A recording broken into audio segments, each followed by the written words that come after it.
வணக்கம். சிறகடிக்க ஆசை சீரியலில் இனி என்ன நடக்க போகுது அப்படின்னு தான் பார்க்க போகிறோம். இங்கே ரோகிணி ஏதாவது ஒரு திட்டம் வகுக்க வேணும் அப்படின்னு நினச்சிட்டு இருக்கும்போது, அப்போ ரோகிணிக்கு ஒரு ஃபோன் வருது. மீனாட்டிருந்து மீனால கால் பண்ணுறா அப்படின்னு சொல்லிட்டு, ஃபோன் எடுக்கவா வேணாமா அப்படின்னு நினச்சிட்டு இருக்கும்போது, சரி எடுத்தான் பார்ப்போம், என்ன தான் சொல்ல வரான்னு பார்ப்போம். கண்டிப்பாக நம்மளை இந்த வீட்டுக்கு வரக்கூடாதுன்னு நினைப்பா. என்ன தான் பேசுகிறான்னு பார்ப்போம், நம்ம எதுவும் பதில் பேச வேண்டாம் அப்படின்னு சொல்லிட்டு நினைக்காங்க. அப்போது ஹலோ அப்படிங்கிறாங்க. ரோகிணி, நான் சொல்கிறத கேளுங்க. உங்கள் வீட்டுக்காரர் ரொம்பவே இப்போ ரொம்ப ரொம்ப ஃபீல் பண்ணுறாரு. அவர் தண்ணி சாப்பிட்டாரு, சாப்பிட்டுட்டு ஸ்டேஷனுக்கு போயிட்டார். இவ்வளோ நேரம் ஸ்டேஷனில் தான் வந்திருக்காங்க, அப்படி இப்படின்னு நடந்தது சொல்கிறாங்க. இதை கேட்டோன்னே ரோகிணியால் தாங்க முடியல. மீனா, என்ன மீனா சொல்கிறீங்க? என்ன வந்து வீட்டை விட்டு அனுப்பணும்னு சொல்லி பிளான் பண்ணி பண்ணீங்களா? அதே மாதிரி என் வீட்டுக்காரையும் நீங்கள் தான் ஏதாவது உள்ளே போகணுன்னு பண்ணீங்களா? அப்படிங்கும்போது, என்ன ரோகிணி இப்படி பேசுகிறீங்க? நடந்ததெல்லாம் சொல்லியிருக்கேன். நானும் என் வீட்டுக்காரரும் பண்ண மாதிரி பேசுகிறீங்க. நாங்கள் தான் ஸ்டேஷன்லேருந்தே கூப்பிட்டு வந்திருக்கோம் அப்படிங்கிறாங்க. இது நம்பும்படியா இல்லை. நீங்கள் அந்த மொட்டை சந்தோஷத்தை ஏதோ பணம் கொடுத்து நீங்கள் தான் ஏதோ தேவையில்லாத வேலை பார்த்துருக்கீங்க. உங்களெல்லாம் நான் சும்மாவே விட மாட்டேன் அப்படின்னு சொல்லி ஃபோனை வச்சிடுறாங்க. இங்கே மீனா ரொம்பவே சோகமாக இருக்கும்போது முத்து வந்து கேட்குறாங்க, என்ன மீனா என்னாச்சு அப்படிங்கிறாங்க. ஒன்றும் இல்லைங்க, நல்லதுக்கே காலம் இல்லை அப்படிங்கிறாங்க. என்னது நல்லது பண்ணால் என்னது காலம் இல்லை அப்படிங்கிறாங்க. இல்லைங்க, உங்கள் அண்ணாச்சி வந்து இவ்வளோ கஷ்டப்பட்டு வந்தாருங்கிறத ரோஹினிக்கு ஃபோன் பண்ணி சொன்னேன். இன்னும் ஏன் நீங்கள் வித்யா வீட்டில் இருக்கீங்க, பேசாமல் இங்கே வந்துடுங்க அப்படின்னு சொல்லும்போது, என் வீட்டுக்காரர் இந்த நிலைமையாவது காரணம் நம்ம 2 பேர் தான் சொல்லிகிட்டு இருக்காங்க அப்படிங்கிறாங்க மீனா. நம்ம என்ன பண்ணாலும் அந்த பார்லர் அம்மா நம்மளை குறை சொல்லிக்கிட்டே தான் இருக்கும். எங்கள் அம்மா மாதிரி தான். சரிதானா? நம்ம குடும்பம் ஒன்றா இருக்குன்னு நினைக்கும். ஆனால் அவங்க வந்து நம்மளை வேறு மாதிரி நினைக்காங்க. என்னத்தை சொல்ல, சரி விடு, அம்மாவை வீட்டுக்கு கூட்டி வரதுக்கு ஏதாவது வழி பண்ணணும், என்ன பண்ணலாம் அப்படிங்கிறாங்க. ஏங்க ஒன்று பண்ணலாமாங்க அப்படிங்கிறாங்க. என்ன அப்படிங்கிறாங்க. அத்தைக்கு வந்து நடன பள்ளினா ரொம்ப பிடிச்சிருக்கு. அதில் புதுசாக சேரணும்னு நினச்சி யாராவது வீட்டுக்கு பார்க்க வந்தாங்கன்னா கண்டிப்பாக அத்தை வந்துடுவாங்க. அதனால் ஒரு 5-6 பேர் சேர்ந்து எங்கள் பசங்களை வந்து இந்த லீவுக்கு வந்து நடனம் சொல்லிக் கொடுக்கணும்.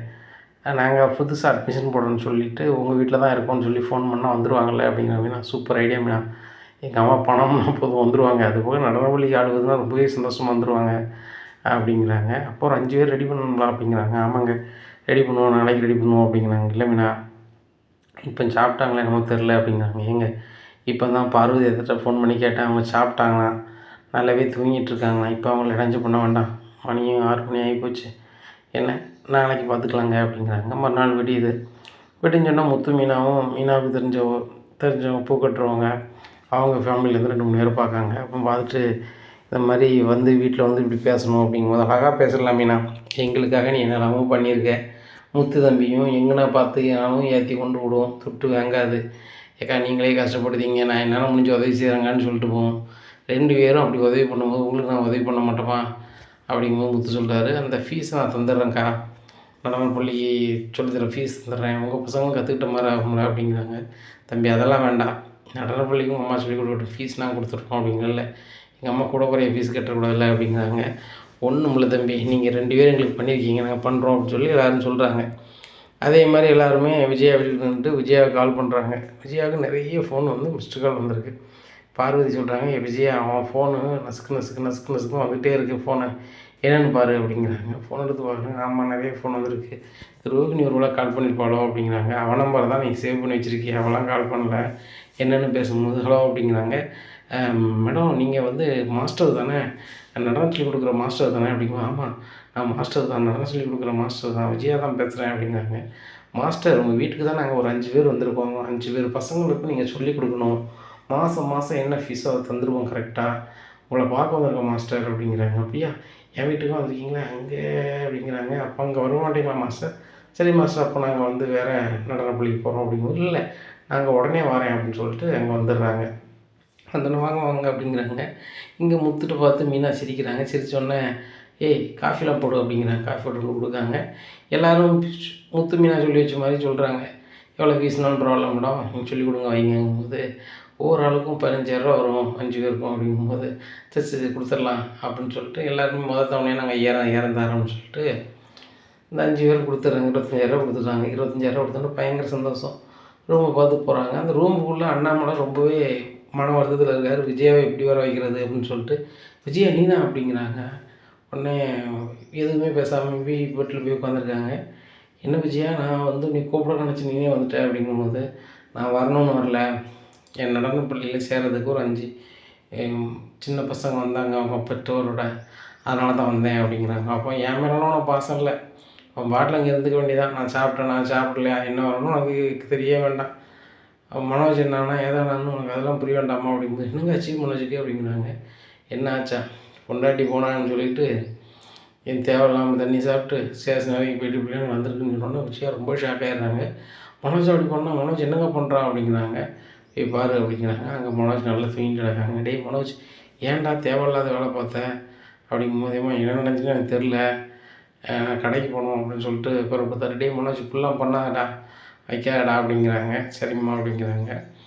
கடைக்கு போயிடுறாரு. கடையில் இருக்கும்போது மனசுக்கு சரியில்லாமல் ஆயிடுது. மறுபடியும் மொட்டை சந்தோஷம் கால் பண்ணி, எங்கே இருக்க, போனோங்க அப்படிங்கிறாங்க. எப்பா சாமி, நான் வரல, ஒரு நாளை நீ பாடாப்படுத்திட்ட, என்னால் உனக்கு எதுவும் பிரச்சனை வந்துடக்கூடாதுன்னு சொல்லி தான் வீட்டில் உள்ள ஆட்கள்லாம் வச்சு உன்னை வெளியில் கொடுக்க என்ன வழியாக அதை செஞ்சேன். இனிமேல் போட்டு நீ யாரோ நான் யாரோ, நான் குடித்தாலும் குடிக்காட்டலாம் அந்த பார்க்கில் போய் என் பாட்டில் ஜாலி பண்ணிட்டு வீட்டை பார்த்து போயிட்டுருப்பேன். என் பொண்டாட்டி கண்கலங்க வேண்டாம் 3 நேரம் சோறு போட்டு தான், அதையும் நீ கெடுத்து விட்றாத, இனிமேல் எனக்கு நீ ஃபோன் பண்ணாத, ஃபோனை வை அப்படிங்கிறாங்க. என்ன நண்பா எப்படி சொல்லுது, எனக்கு இருக்க ஒரே நீ தானே அப்படிங்கிறாங்க. மனோஜ், நீ எந்தெந்த நேரத்தில் எப்படி பேசுன்னு எனக்கு தெரியும். சந்தோஷ் சார்கிட்ட பெரிய ஆர்டர் உங்களுக்கு வாங்கியிருந்தேன்.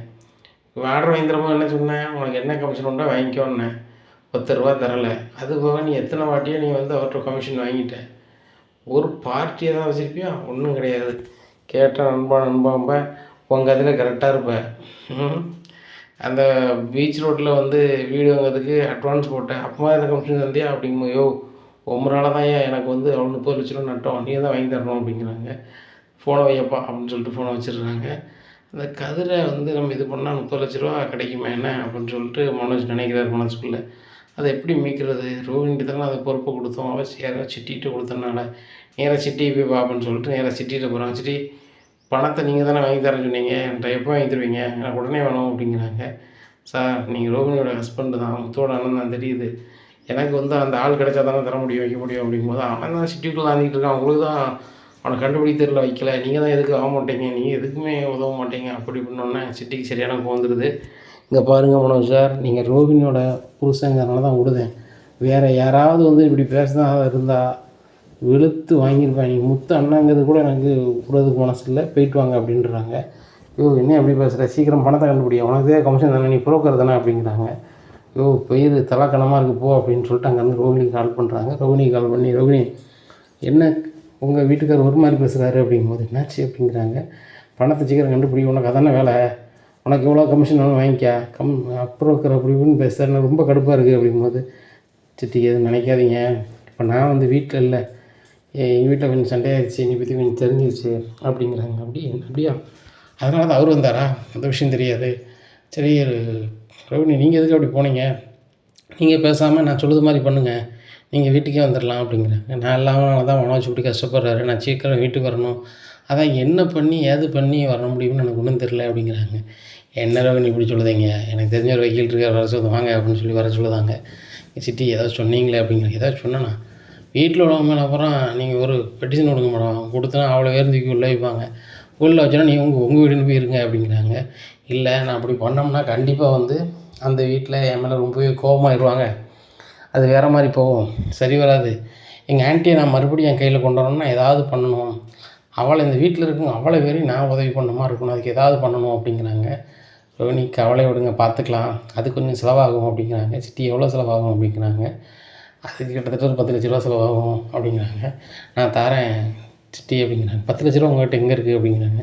கிராமத்தில் என் வீடு இருக்குது, பேசாமல் அதை விற்றுறேன், அது என் பேரில் தான் இருக்குது அப்படிங்கிறாங்க. ரோஹிணியோட அம்மாவுக்கு தெரியாமையே ரோஹிணி வந்து கிராமத்தில் போய் அதை விலை பேசுகிறாங்க. அப்போ பக்கத்து வீட்டில் ஆள்லாம் சொல்லுது, உங்கள் அம்மா வந்து இது பூர்வீக சொத்து கொடுக்கப்படாது, வைக்கக்கூடாது, கொடுக்க மாட்டேன்னு சொன்னால் நான் பலவாட்டி கேட்டேன், இப்போ நீ கொடுக்கணுங்கம்மா அப்படிங்கும்போது, இல்லை சிட்டியில் நாங்கள் பிஸ்னஸ் பண்ணுறோம், அடுத்த லெவலை நோக்கி போகிறது கொஞ்சம் பணம் தேவைப்படுது, அது இது வசதியாக இருக்குன்னு நினைக்கிறேன் அப்படின்னு சொல்லி அந்த வீடை விற்றுறாங்க. அந்த 10 லட்சத்தை கொண்டு சிட்டிகிட்ட கொடுக்காங்க. சிட்டி பயங்கர சந்தோஷம், அப்பா நம்ம செய்கிறோமோ சரியா 10 லட்சத்தை கொண்டு கொடுத்துட்டா, நம்ம ஒரு 2 லட்ச ரூபாயில் சீனை போடுவோம், மீதி பணத்தை நம்ம ஆட்டையை போட்டுக்குவோம் அப்படின்னு நினைக்காரு. இப்படியா இருக்குது சிட்டிக்கு. இதுக்கப்புறம் என்ன பண்ண போகிறீங்க அப்படிங்கிறாங்க. ரோஹிணி, இனிமேல் தான் வேடிக்கை இருக்குது, அந்த மீனாவும் முத்தையும் அந்த வீட்டை விட்டு அனுப்புனாலோ அவங்கள உள்ளே அனுப்பிட்டாலும் உங்களுக்கு சந்தோஷம் தானே, அந்த வீட்டில் நீங்கள் ஈஸியாக போயிருவீங்களே அப்படிங்கிறாங்க. உடனே அவங்க சொல்கிறாங்க, அது உண்மை தான், ஆனால் எங்கள் ஆன்ட்டிக்கும் கொஞ்சம் நெருக்கடி பண்ணணும். அவங்க யாருமே இல்லாத போது நான் அவங்க வீட்டில் போய் நான் இருக்கிற மாதிரி இருக்கணும். எங்கள் அங்கிள் எனக்கு சப்போர்ட் பண்ணுவாங்க. அதுபோக அவங்கள வெளியே எடுக்கிறதுக்கு நான் தான் முழுதாக செஞ்ச மாதிரி செய்யணும் அப்படிங்கிறாங்க. அழகாக பண்ணிடலாம். அந்த மீனா பூ வியாபாரம் தான் பார்க்கா. வண்டி அங்கங்கே விட்டுட்டு தான் போய் மாடியெல்லாம் போய் பூ கொடுக்கா. அவள் டப்பாக்குள்ளே என்னத்தையா வச்சிடலாம். முத்து வந்து கார் ஓட்டுறான். எங்கேயாவது ஆஃபரை கூட்டி போகிறோன்னு சொல்லிட்டு கூப்பிட்டு போய் லாங்கில் போய் யாருன்னே தெரியாமல் ஒரு இடத்துல நிற்பார வச்சு வண்டிக்குள்ளே சீனியை தட்டி விட்டுடலாம் அந்த டேங்கில். என்ன முடிஞ்சிடும். அந்த வண்டி இப்போ தொழில் படித்து சொல்லிக் கொடுக்காம பாருங்க கார் ஓட்ட, அது ஒரு வண்டியை வச்சு நம்ம தூக்கிட்டோம்னா ஒரு 2 வண்டி இருக்காது. மீனாகவும் உள்ளே போயிடுவான், அவனுக்கும் ஒன்றும் இல்லாமல் ஆயிடுவான். அப்படிங்கும்போது இல்லை, அந்த முத்தையும் உள்ளே அனுப்பணும் அப்படிங்கிறாங்க. அப்போ ஒன்று செய்வோம், முத்து வண்டிக்குள்ளே எனக்கு யாரையாவது கூட்டி போய் எங்கனையாவது நிதியாக வச்சுருவோம். வச்சுட்டு நம்மளே ஃபோன் பண்ணி சொல்லிடுவோம், வண்டி லாக் ஆயிரும், முத்தும் உள்ளே போயிடுவான். இந்த வண்டியை நொறுக்கி விட்ருவோம் வழக்கம் போல். அந்த மீனாவையும் உள்ளே அனுப்பிடுவோம். அவங்க 2 பேரும் போயிட்டாங்கன்னா இதே சொல்லி நீ வீட்டை விட்டு அனுப்பிடலாம் அவங்கள. அதுபோக உங்கள் அத்தைக்கு ஒரு வசமான ஆப்ப வைக்கிறதுக்கு இன்னொரு ஆள் இருக்கார், அவர்கிட்ட நான் ஐடியா கேட்டு சொல்லுதுன்னு சொல்லிட்டு தினேஷுக்கு கால் பண்ணுறாங்க. தினேஷ் அப்படின்னு சொல்லிட்டு, ரோஹிணி வந்துடல ஆஃபீஸுக்கு அப்படிங்க. அவ்வளோ வச்சுட்டா பேசுகிறேன் அப்படிங்க. இல்லை அவ்வளோ வச்சு அவ்வளோ உள்ளே இருக்கா, வெளியிலேருந்து பேசுகிறேன், என்னையா பண்ணலாம் அப்படிங்கும்போது, ஒன்றும் இல்லை, எங்கள் மாமியார் நடனம் ஒளி சொல்லி கொடுக்குது, நான் பெர்மிஷன் வாங்கிடுவேன், ஒன்றும் வாங்கலை. அதுபோக வீட்டில் வச்சு செஞ்சுட்டு இருக்காங்க. அதை ஒரு கோர்த்து விடுங்க. அதில் ஏதாவது ஒரு கதைன்னா தான் அவங்க மாமியார் உள்ளே போயிடுவாங்களே, அதில் வந்து வெளியே இருக்கிற மாதிரி பண்ணிடுவோம் அப்படிங்கிறாங்க. சரி ரைட்டு அப்படின்னு சொல்லிட்டு இது பண்ணுதாங்க. அப்போ புதுசாக ரோகிணிகிட்ட சொல்லுதாங்க, சிட்டி இந்த மாதிரி புதுசாக சொல்லுற மாதிரி நீங்கள் புதுசாக ஒரு நடனப்படிக்கு ஒரு ஆளை சேர்த்து விடுங்க, அது நம்ம ஆளாக இருக்கணும். அந்த ஆளை வச்சு நான் முதல் நாள் சேர்ந்தோன்னே எல்லாேருக்கும் சாப்பாடு கொடுக்கணும் வைக்கணும்னு சொல்லிட்டு அந்த சாப்பாட்டில் ஏதாவது நம்ம செஞ்சிடும் சேர்த்து கொடுத்துருவோம். கொடுத்தோன்னே எல்லாேருக்கும் ஏதாவது ஆகும். ஆனால் இதுக்கெல்லாம் காரணம் வந்து மாஸ்டர் தான் அப்படின்னு சொல்லி அவங்க கதை உருண்டோடனே இதில் பெர்மிஷன் எதுவும் வாங்கிட மாட்டாங்க. அது பெரிய விஷயமாகும். உங்களுக்கு ஒன்றுமே பிரச்சனை இல்லை, உங்கள் குடும்பத்துலேருந்து 3 பேர் உள்ளே இருவாங்க. ஸ்ருதி ரவிங்க டூர் போயிட்டாங்க, ஒன்றுமே பிரச்சனை இல்லை, எல்லோரும் வெளியே எடுக்கும்போது ரோகிணி தான் பெரிய ஆளாக தெரிவாங்க, சரிங்களா அப்படிங்கிறாங்க. சூப்பர் ஐடியா பண்ணுங்க சிட்டி உடனே அப்படிங்கிறாங்க. முதல்ல மீனாவுக்கு ஆப் வைப்போம், அப்புறம் முத்துக்கு. அப்படிங்கும்போது ரோகிணி சொல்கிறாங்க, முதல்ல ஆப்பை வந்து நீங்கள் முத்துக்கு வைக்கணும். முத்துக்கு வச்சா தான் முத்து வந்து அவன் திணறிக்கிட்டு இருப்பான், மீதி ஆளுகளுக்கு உதவி பண்ண முடியாது. அந்த முத்து மட்டும் வெளியே தானே கண்டிப்பாக அவன் எல்லாருக்கும் ஏதோ ஒரு வகையில் உதவி பண்ணுவான். அவன் படிக்காமல் தான் இருக்கானே தவிர்த்து நிறைய பேர் பழக்கம் வச்சுருக்கான். அவன் பணத்தை உருட்ட புரட்ட எல்லா கதையும் அவனுக்கு தெரியுது. ஆனால் அவனை ஃபஸ்ட்டு லாக் பண்ணணும் அப்படிங்கிறாங்க. அப்படியா, அப்படி பண்ணால் தான் மீனாவும் அவனுக்கு ஏதாவது ஒன்றுனா பயங்கரமாக வந்து கதறுவாள். ஏன்னு கேட்டால் மீனா பயங்கரமான பாசம் வச்சுருக்கா முத்து மேலே. சரி தானே, அதனால் அப்படி பண்ணுங்க அப்படிங்கிறாங்க. ரைட்டு அப்படின்னு சொல்லிட்டு வண்டியை வெளியூருக்கு புக் பண்ணணும்னு சொல்லிட்டு முத்து வண்டியை புக் பண்ணுதாங்க. புக் பண்ணி அங்கே போகணும், ஊட்டி போகணும்னு சொல்லி கொடைக்கானல் போகணும், அங்கே எங்கே போகணும், முதல்ல கொடைக்கானல் போகணும்னு சொல்லிட்டு கொடைக்கானல் ஓட்டி போகிறாங்க. ஒரு இடத்துல வண்டி விட்டுட்டு வண்டிக்குள்ளே ஒரு பொருளை வச்சுருந்தாங்க. வளைச்சி ஸ்டேஷனுக்கு தகவல் சொல்லிடுறாங்க, சார் இந்த வண்டியில் இது இருக்குது அப்படின்னு சொல்லிட்டு. அவங்க வண்டிக்கு கீக்கின்னு வந்துட்டு பார்க்காங்க, வண்டிக்குள்ளே பொருள் இருக்குது, வண்டி கொண்டு ஓடியா வாயா அப்படின்னு சொல்லி முத்தை கொண்டு உள்ள வச்சிடுறாங்க. அங்கேருந்து ஃபேமிலி தகவல் சொல்லணும்னு சொல்லிட்டு மீனாவுக்கு தகவல் சொல்கிறாங்க. மீனா ரொம்பவே பதறாங்க. மீனா அங்கே போகிறாங்க, அவரை வெளியே எடுக்க முடியாது, வைக்க முடியாது, இன்னும் அவர் வெளியே வரணும்னா இன்னும் 10-15 நாள் ஆகும் அப்படின்னு சொல்லி உள்ளே வச்சுருந்தாங்க. இப்படியா இருக்குது. இந்த சூழ்நிலையில் ரோகிணி வந்து விஜயாவுக்கு வேறு நம்பர்லேருந்து கால் பண்ணுறாங்க. என்னால் தான் அவங்களுக்கு வீட்டுக்கு அசிங்கம் வைக்கும், அப்போ அசிங்கம் அப்படி இப்படின்னு சொன்னீங்க, உங்கள் பையன் முத்து என்ன பண்ணியிருக்காரு பாருங்கள், அந்த பேப்பரில் பாருங்கள், அதை பாருங்கள், இதை பாருங்கன்னு அனுப்பிவிடுவாங்க. இதை பார்த்துட்டு விஜயாவுக்கு ரொம்பவே கடுப்பாயிருது. அப்போ அண்ணாங்கிட்ட சொல்லுதாங்க, ஏங்க இங்கே பாருங்கள், இந்த முத்து தேவையில்லாத வேலைலாம் பார்க்கான், இந்த முத்து மீனா அந்த வீட்டு விட்டே போகணுன்னு நினைக்கும் போது இப்படி பண்ணிகிட்ருக்காங்க, வச்சிட்ருக்காங்க, நீங்கள் அனுப்ப மாட்டேறீங்க விஜயா, நம்மளை அமைதியாக இருக்குன்னு சொல்லி மீனா கால் பண்ணுறாங்க. ஆமாம்மா, உங்கள்கிட்ட சொன்னால் மனசு சங்கடப்படும் நினைப்பீங்க, நினச்சி தான் சொல்லலை, நாங்கள் தான் போயிட்டுருக்கேன் அப்படிங்கும்போதுமா நானும் வரேன் அப்படின்னு சொல்லி வண்டியை பிடிச்சி போகிறாங்க. ஸ்டேஷன் வெளியே விட முடியாது, வைக்க முடியாது, இன்னும் 2 வாரத்துக்குள்ளே தான் இருக்கணும் அப்படிங்கிறாங்க. மீனாக்கு என்ன செய்யனே தெரியல. அப்போ சிட்டிகிட்ட அடுத்த பிளான் என்ன அப்படின்னு கேட்குறாங்க. மீனா வண்டியில் எதையாவது வச்சிட வேண்டியதான் அப்படிங்கிறாங்க. அதேமாதிரி அதே பொருளை மீனா முத்து எடுக்கிற வரைக்கும் மனசு ரொம்ப சோகமாக அங்கே வழக்கையும் தைக்கும் வாங்கிட்டு வேலை பார்த்துட்டு இருக்காங்க. ஏதோ வீட்டுக்குள்ளே வந்தால் அவரும் நப்பாவே இருக்குமே, கொஞ்சம் வெளியே போய்ட்டு வருமா இருக்கலாம் அப்படின்னு சொல்லிட்டு வேலைக்கும் போயிட்டு வராங்க. அப்போ வண்டியில் அதே பொருளை வச்சு தகவல் ஃபோன் அடி சொல்லியிருந்தாங்க. மீனா வண்டியும் வந்து வீட்டு விசேஷம் வச்சுருந்தாங்க. மீனாவும் உள்ள வைக்கக்கூடிய சூழ்நிலை வேலையை பார்க்காங்க. அப்போது இந்த சத்யாவுக்கு வந்து ரொம்ப இதைப்படுது, மாமாவும் இப்படி பண்ணியிருக்காங்க, இது பண்ணி யார் பண்ணியிருப்பா அப்படின்னு சொல்லிட்டு ரொம்ப கலக்கத்தில் இருக்கையில் ஒரு ஆள் ஃபோன் பண்ணி சொல்லுதார் சத்யாவுக்கு, வேறு யாரும் கிடையாது, சிட்டி தான் அப்படி பண்ணிகிட்ருக்கான், வச்சிட்ருக்கான், உங்கள் மாமாவை கோர்த்து விட்டதும் அவன் தான், உங்கள் அக்காவை கோர்த்து விட்டதும் அவன் தான், அடுத்தாலும் உங்கள் மாமியாருக்கு ஒரு ஆப் வைக்க போகிறாங்க, எப்படியாவது இதை பண்ணு அப்படிங்கும்போது என்ன பண்ணலாம் அப்படின்னுட்டு இருக்கும்போதே அங்கே விஜயாவுக்கு ஒரு ஸ்டூடெண்ட் அனுப்பிவிட்டு புதுசாக சேர்றது மாதிரி இது பண்ணுவாங்க. அப்போ பார்ட்டி நான் வைக்கிறேன் அப்படின்னோன்னா விஜயாவுக்கு பிடிச்சமான உணவுகள்லாம் என்னென்னமோ அதெல்லாம் வந்து ரோகிணி சொல்லுதாங்க. அதெல்லாம் வாங்கி கொண்டு கொடுக்காங்க. அதில் கலக்க வேண்டியதை கலக்கிடுதாங்க. எல்லாருக்கும் பயங்கரமாக வயிற்றால அது இது வாயெல்லாம் போகுது. உடனே எல்லோரும் ஆஸ்பத்திரி போய் சேர்க்காங்க. இந்த விஷயம் பெரிய விஷயமாகுது. என்ன ஏதுன்னு கேட்கும்போது விஜயா தான் இதை நடத்தாங்க அந்த நடனப்பள்ளியை, பெர்மிஷன் அது இல்லைன்னொன்னே விஜயா மேலே ஒரு கேஸை போட்டு விஜயாவை உள்ளடைக்காங்க. இங்கே அண்ணாமலைக்கு ரொம்பவே கடுப்பாக இருக்குது. என்னென்னா மீனாவை இப்படி பண்ணிட்டாங்க, விஜயாவை இப்படி பண்ணிட்டாங்க, முத்து இப்படி இருக்கான், ஸ்ருதி ரவியும் வெளியில் இருக்காங்க. இப்போ மனோஜியும் வந்து தினம் வந்து குடிக்க ஆரம்பிச்சிட்டான். இந்த வீடு என்ன ஆகும் அப்படின்னு சொல்லி அவர் ரொம்பவே நொந்துடுறாரு. அம்மாட்ட சொன்னால் அம்மா மனசு சங்கடப்படுமே அப்படின்னு நினச்சிட்டு இருக்கோம். இது இப்படி போயிட்டுருக்க, அம்மாட்ட சொன்னால் தான் முடியுமா அப்படின்னு சொல்லி அவர் ரொம்ப மனவேதனையில் இருக்காங்க. அப்போது ரோகிணி அந்த நேரத்தில் வீட்டுக்கு வராங்க. ரோகிணியை பார்த்தோன்னா அம்மா அப்படிங்கிறாங்க. அங்கிள் என்ன அங்கிள் நடக்குது இந்த வீட்டில்? நான் வந்து பொய் சொன்னது தப்புன்னு சொல்லி இந்த வீட்டில் எல்லோரும் பேசுனாங்க. இவங்க பண்ணதெல்லாம் சரியா அங்கிள்? எல்லாருமே இப்போ உள்ளே இருக்காங்க. ஊர் பூரா இனியே பேசுகிறாங்க ஒரு மாதிரியே போயிட்டோன்னே, சரிம்மா இந்த வீட்டுக்கு ஏதோ வந்துருச்சு, இப்போ அது வந்தியாம்மா அப்படிங்கும்போது, அங்கிள் நீங்கள் கவலைப்படாதங்க, ஆன்ட்டியன் வழி எடுத்துறேன் அப்படிங்கம்மா, 3 பேரையும் வெளியே எடுக்கணும், வேலையை பார்க்கணும் அப்படின்னு. அங்கிள் நான் பார்த்துக்கிறேன் அப்படின்னு சொல்லி சிட்டியை வச்சு ஒரு ஆள் வைக்கல ரெடி பண்ணி எல்லோரும் 3 பேரும் வெளியே எடுக்காங்க. இங்கே முத்தையும் மீனா வெளியே எடுக்க சிட்டிக்கு மனசே இல்லை. அண்ணா கை நீட்டு 10 லட்ச ரூபா வாங்கிட்டாரு. அது செலவு ஒரு 2 லட்ச ரூபா தான் வருது. இது 8 லட்ச ரூபா நமக்கு லாபம் வருது அப்படின்னு சொல்லிட்டு அவர் பண்ணியிருந்தார். எல்லோரும் வெளியே வந்துருந்தாங்க. வெளியே வந்தோடனே விஜயாவுக்கு ரொம்பவே கடுப்பாக இருக்குது. ரோகிணி இருக்குது. ஆனால் ரோகிணி தான் நம்மளை வெளியே எடுத்துருக்காங்க, வெளியும் சொல்ல முடியல. சரி இந்த வீட்டில் மீனா மாதிரி ஓரமாக இருந்தால் இருந்துட்டு போகிறான். ஆனால் மனோஜி கொஞ்சம் நாள் கழிச்சு வேறு கல்யாணம் முடிக்க தான் செய்யணும். இவன் மூத்ததாக வேணா இருந்துட்டு போட்டோம் அப்படின்னு மனசு நினைக்காங்க. இப்படியா இருக்குது. ரோகிணி நினைக்காங்க, ரைட்டு இப்போ ஆன்ட்டி ஒன்றுமே சொல்லலை, அடுத்து அவளோட கொஞ்சம் கொஞ்சமாக ஆன்ட்டி நம்ம சைடில் மாற்றணும்.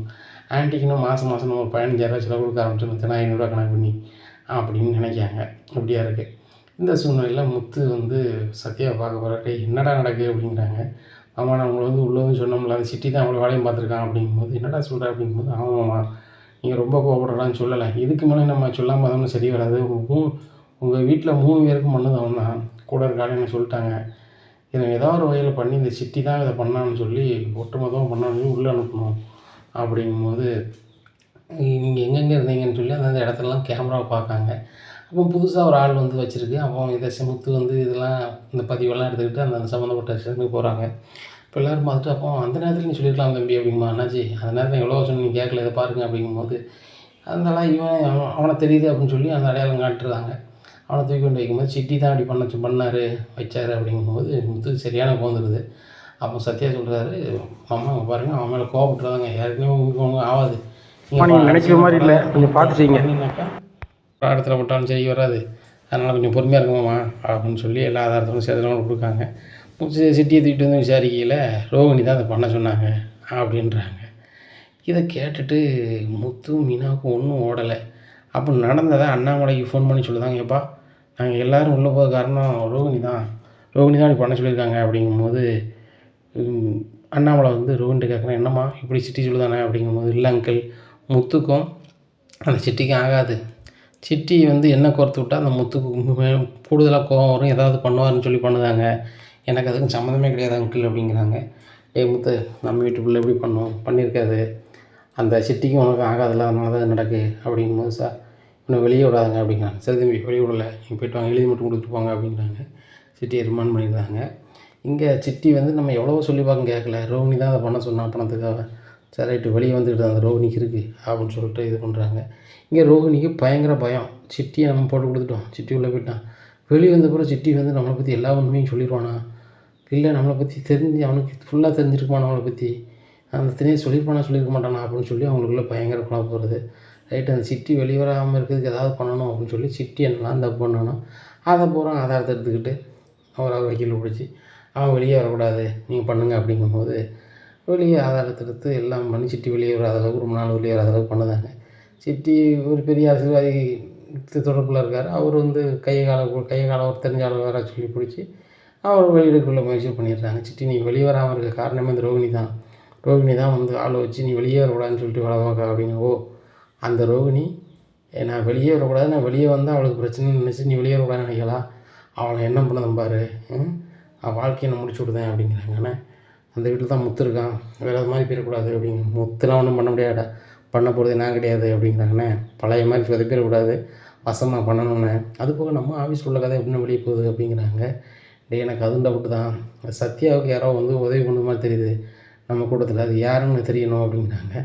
உடனே அதில் ஒரு ஆள் திருதிருன்னு முழிக்காங்க. ஓ நீ தானா அப்படின்னு சொல்லிட்டு அவங்க 4 கொடுக்காங்க. அண்ணே மன்னிச்சிருங்கண்ணே. சத்யா வந்து பாவப்பட்டு கேட்டாண்ணே. நான் அப்படி மதி வாங்கி சொல்லிட்டேனே சரிண்ணே சரிண்ணே சரிண்ணே அப்படிங்கிறாங்க. இனிமேல் பட்டு நம்ம கூட்டத்தில் நீ இருக்கக்கூடாது. ஒழுங்கா ஓடிரு. எனக்கு கோவம் வந்துச்சுன்னா அவ்வளோதான் அப்படிங்கிறாங்க. அவர் கிளம்பி வெளியே போயிடுறாரு. இனி என்ன நடக்கும் இந்த அண்ணாவோட வீட்டில் அப்படிங்கிறத பொறுத்திருந்து பார்க்கலாம்.